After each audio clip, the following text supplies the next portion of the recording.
Hello everyone and welcome to the 60X Business Show. My name is Kitumaini and together with my guests we'll have different conversations about business, entrepreneurship and life. This is the show you've been waiting for. Stay tuned.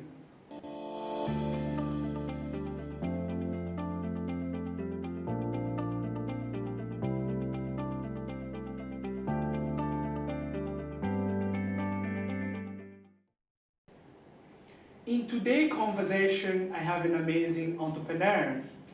He's the co-founder of Pixel Eye, and he's the man of many hearts. He's also the country manager of African Management Institutes. And in the studio, he's Nandan Malik Shafi. Malik, welcome to the show. Thank you very much, Chris. How are you today? Really, really good and happy to be here today and have this conversation. Wonderful. Is there anything about you that I forgot to say that you'd like to tell the viewers about? That's pretty much it. I just position myself as a creative operator or creative entrepreneur. So everything you said is within that angle, basically. Wonderful. Yes. And as Malik is a serial entrepreneur, he co-founded a lot of companies, including also Centerpiece. And the conversation is going to be around entrepreneurship and getting to know him, getting to know the creative side of his work. Malik, relax, it's going to be fun, it's going to be fun. On the 60X, we'll be spinning the wheel, and from there randomly you'll have a number and I'll ask you a question. Are you ready? Cool, I'm very ready. Over to you. Okay. Should I flip this way or this way? Whichever way is okay. Okay, I'll be alternating. What's start like, what's your lucky number? 3 is my preferred number. Okay. Let's see if you will be able to get your lucky number today. Oh, close. Still going on. In the middle. In the middle. Is that 2 or 3? Just spin again because I'm kind of confused. Like this? This is fun. Let's hold it once and see what's going to be your number. Past. 5 is good. Anything that is not a pair, I like. Okay. Yeah. Wonderful. Malik got 5. Can you tell me more with Malik? Growing up as a kid, what were your dreams and passion? Okay. What was my dreams and passion when I grew up? So I have been always a very curious person, either when I was young or even now.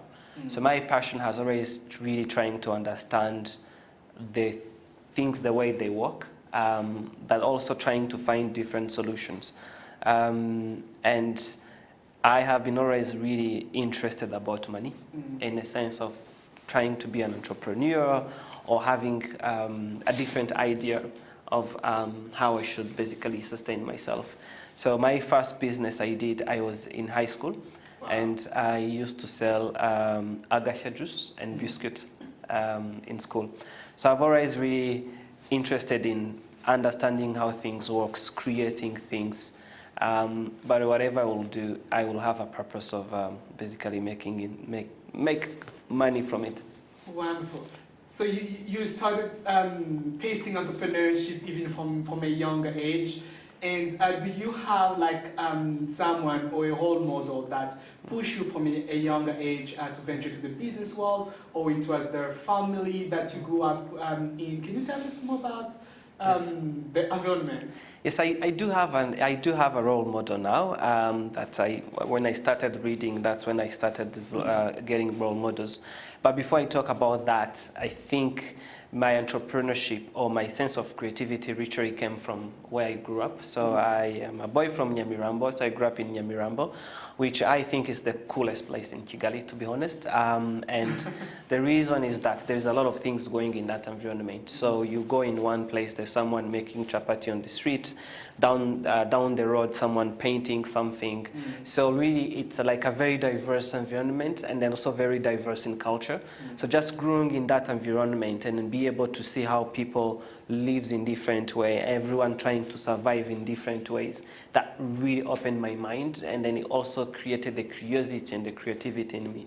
And then when I started understanding how things works, I was a fan of Apple product at early stage. But then when I read a lot about Steve Jobs, I I pretty much liked him as a person and the way of doing, the way of pushing to have quality, the way of pushing the team to get to the extreme side of a product development.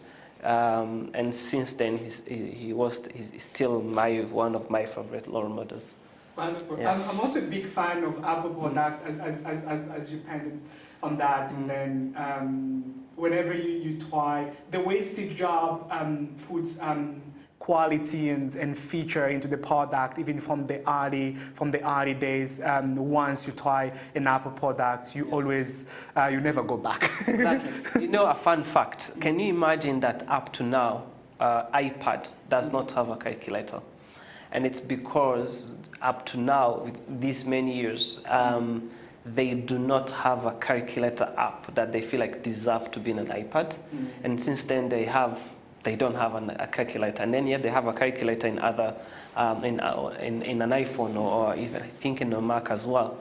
But then like the fact that they take their time to think about really putting the right product to the right audience, just that it's a really interesting way of doing things. Wonderful. And talking about right product, the right audience, talking about branding and creativity, why do you think branding and creativity is important for small businesses to position themselves? Why other brands are successful than others? Yes. Well, why creativity is really important in businesses is that basically creativity is to find ways to do things differently. And it's really important to make sure that if you're a business or if you have a product, you have to stand out. So there is one quote that I like when say like big brands shout. So you have to make sure that you're shouting to your audience. And if you don't stand out, then you don't attract the audience or you don't attract customers.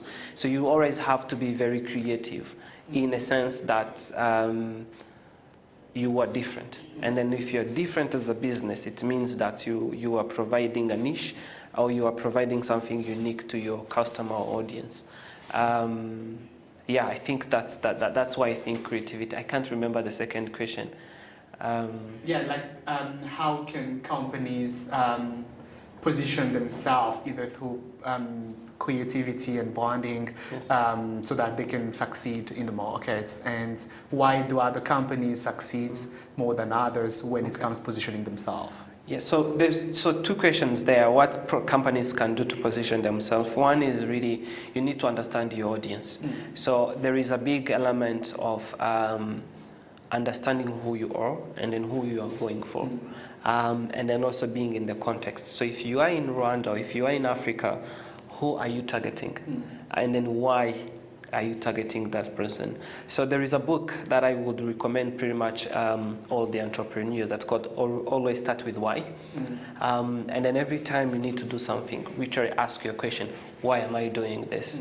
And that should be your position. Like, then I am going to do this because of this. There is that. And then why some products are successful in terms of brand positioning and others are not is that brand positioning is not just you positioning that I am Apple or I'm Nike or I'm Motions and this is what I'm going to do.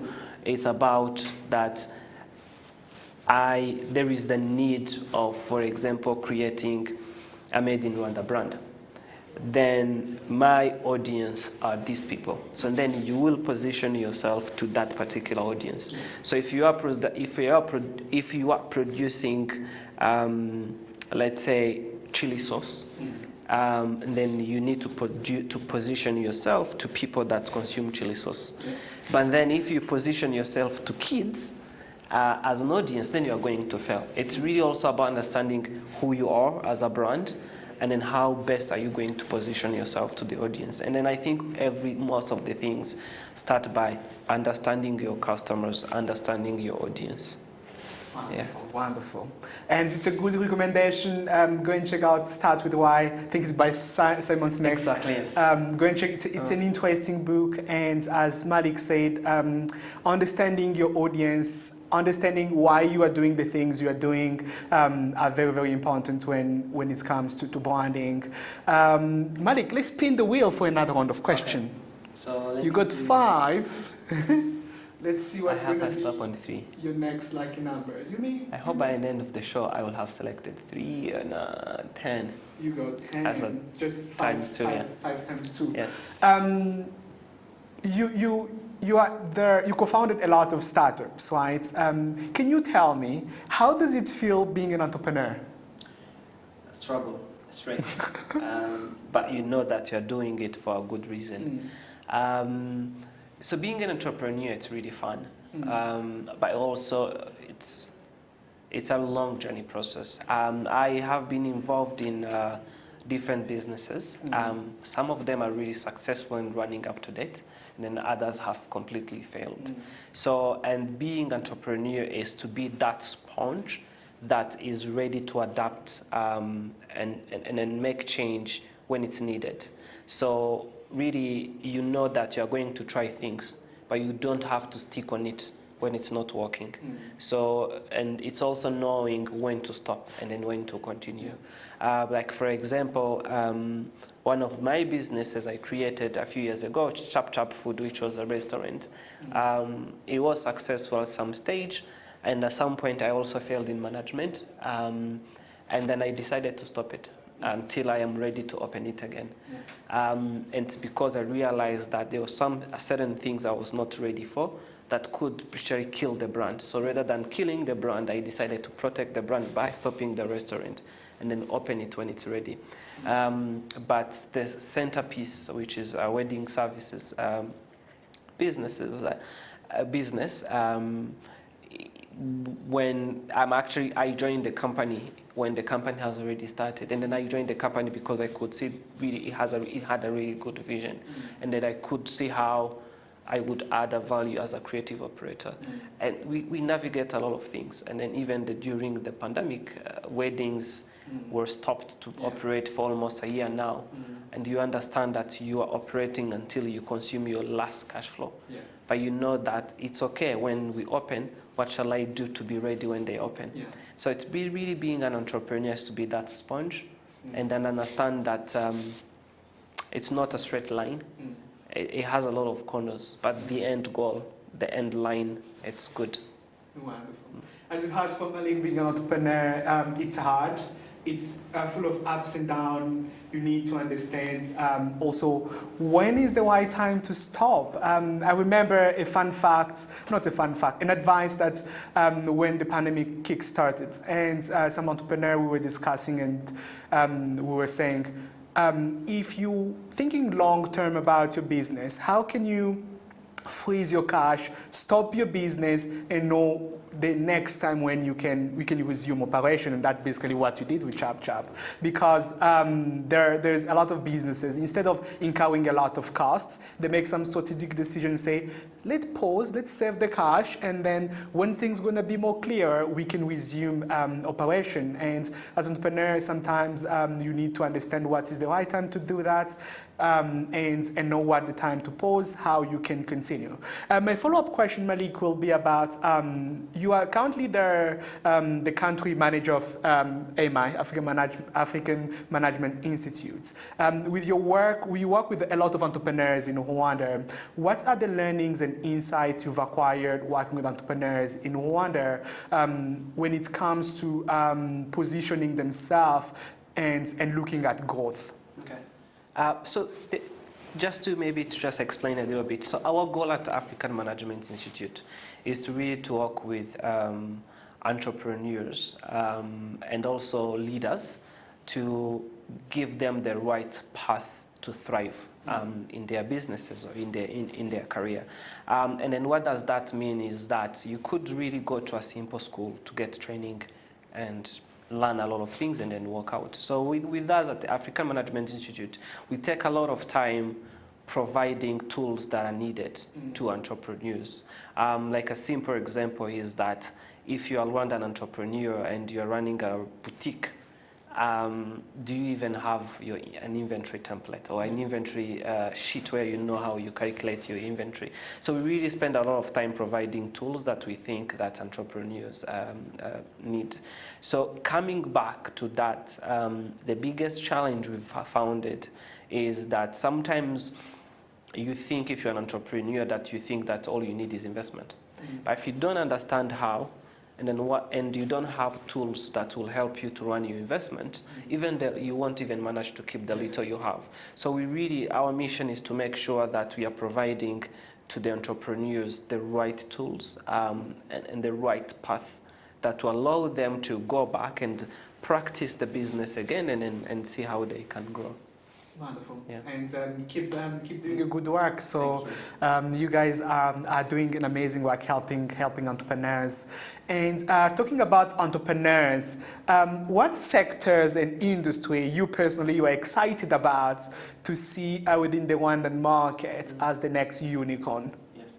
So that's a really interesting question, but I guess let me share this from my insight with the Africa Management Institute. So a lot of our work we've been doing, and at the beginning goes through the hospitality and tourism, training businesses and then managers in hospitality and tourism.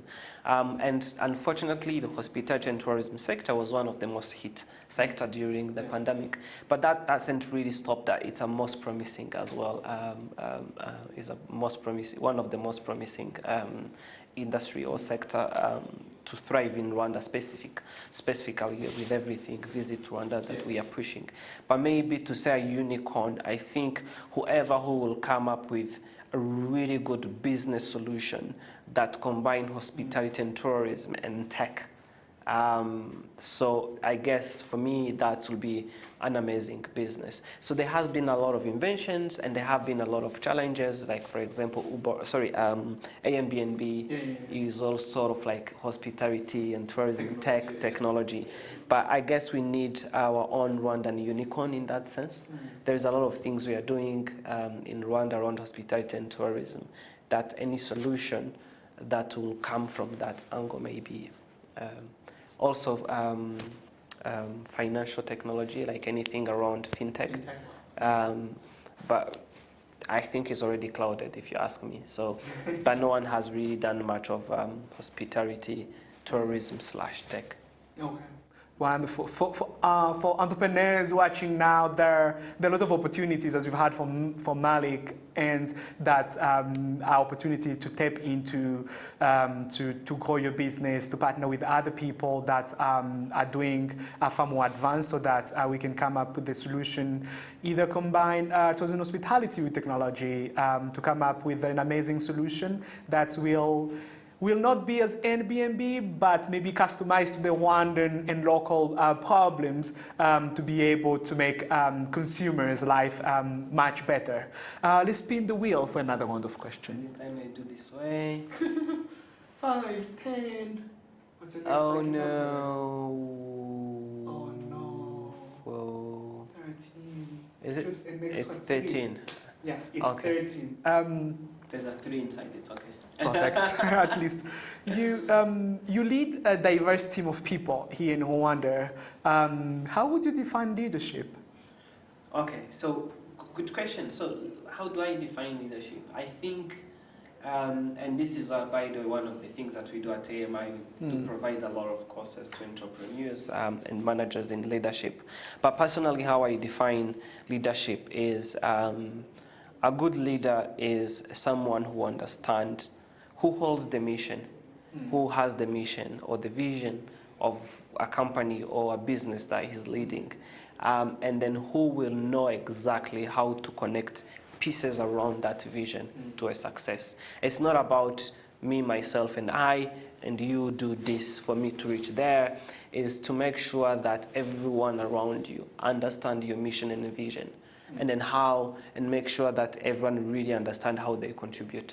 So literally, in a company, it's not about the senior management team to understand the mission and the vision, but a company that has a really good leadership, for example, you will have to make sure that even the cleaner understands your mission and vision. And again, a really good example for me is the Apple. If you walk in Apple store, by the time you walk in the door, you will get the Apple experience. Like anyone with an Apple t-shirt will give you the Apple experience. And other places doing that, unfortunately, I don't think I have a really great example I would use for Rwanda, but I think we are getting there, but I hope that Rwandan brands as well will sort of like learn from there and find a way they can make sure that they provide that brand experience and or that leadership. Wonderful, that's amazing. And my follow-up question still about entrepreneurship.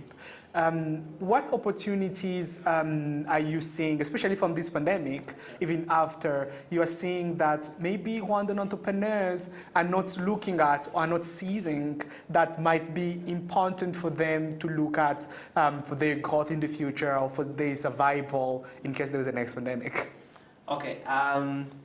If you allow me to again reference Africa Management Institute, I will say skills.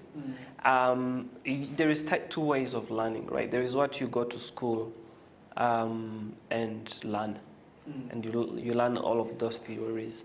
There is also what you can learn in books. But at African Management Institute, for example, we strongly believe into the theory of what we call 70-20-10. So we believe that 70% is what you learn by doing, and then 20% is what you learn in your peers and having conversations and in one-on-one conversational networks, and then 10% is then what you're going to read or what you've applied in schools. So really the opportunities for entrepreneurs is that you are gaining a lot of experience by working, but get out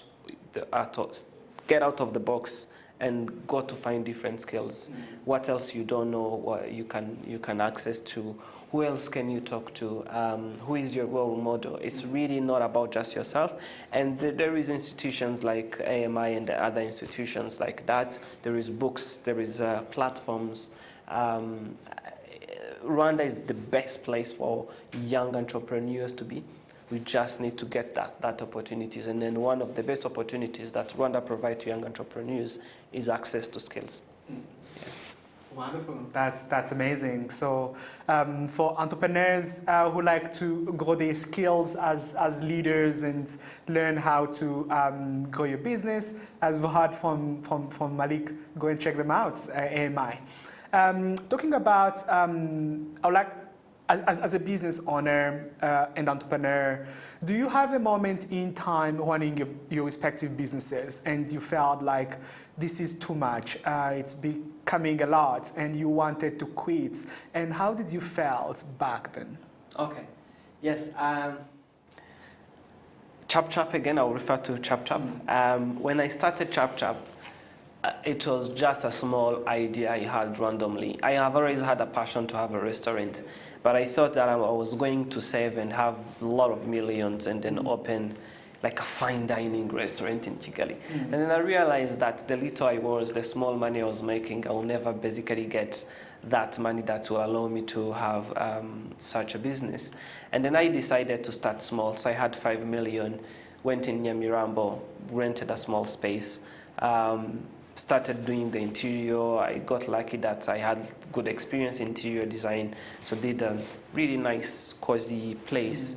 Ran out of cash, went to find more cash with my partner.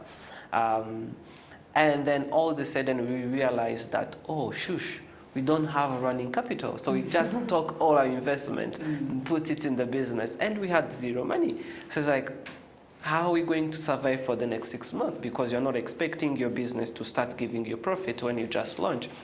And it's like, should we stop and then? Or what should we do? So, and then what we had to do is we had at that time, we all had full-time jobs. So which means that before the restaurant started to become profitable, we used to take our entire salary and then go back to invest it in the restaurant. So that has been really like a learning curve for us. And that time we would be like, did I think about this really before I start? Yeah. Was I sure? But again, because we had a mission and a vision, that really pushed us to keep going. Wonderful. Yeah. That's really amazing. And as entrepreneurs, it's for all entrepreneurs, you know, it's reach a point in time when you ask yourself questions.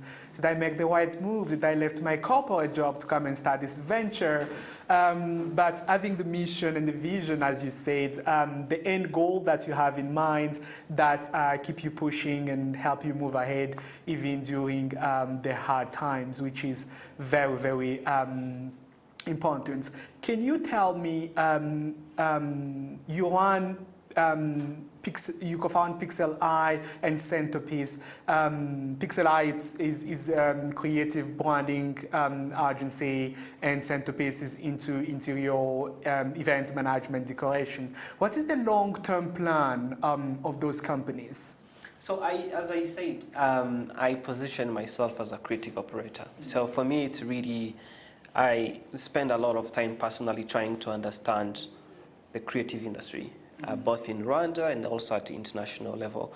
And then also a few years ago, and then I decided to sort of like, and then understand the business operations, like what makes a successful business, like how do you operate really in a business to be very successful. So my added value to all of these companies really, it's to build the future and then run the smooth operations.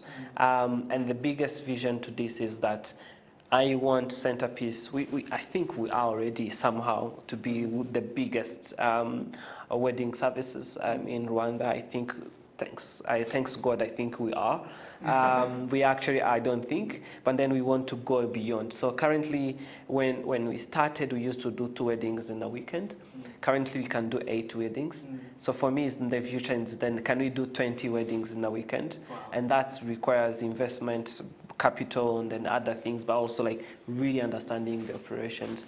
And with Pixel Eyes, that we want to be a hub of creatives. I want to make sure that whoever comes to Rwanda and stop and say, I need a creative, they will come to Pixel Eye to find a creative. So we are slowly building that and working with international company to distribute creative talent, actually exporting the creativity, Rwandan creative, to other countries, and that's what we are doing now. And I hope that we will grow in that sense, and we start exporting our skills to other countries. Wonderful. Good luck with that. Thank you very much. Wonderful. And for young entrepreneurs watching now and business leaders, what are the learnings you've acquired during the course of being an entrepreneur that you had no clue back then when you started? So I think 2 things. One, there was what I learned a lot in my early stages when I was doing Chap and the other things. But actually, to be honest, I am learning a lot about entrepreneurship now. I'm working at AMI, so we work with like more than 1,000 plus businesses. And you realize that you know nothing until you are talking to someone else who is doing something similar. And every day there is a new lesson. So until I sit, today I was talking to someone who is into chili company that is trying to produce chili. And he was telling me, he was taking me through the whole chain of like from farming to fermenting, the techniques of fermenting, so what lasts longer and what doesn't last.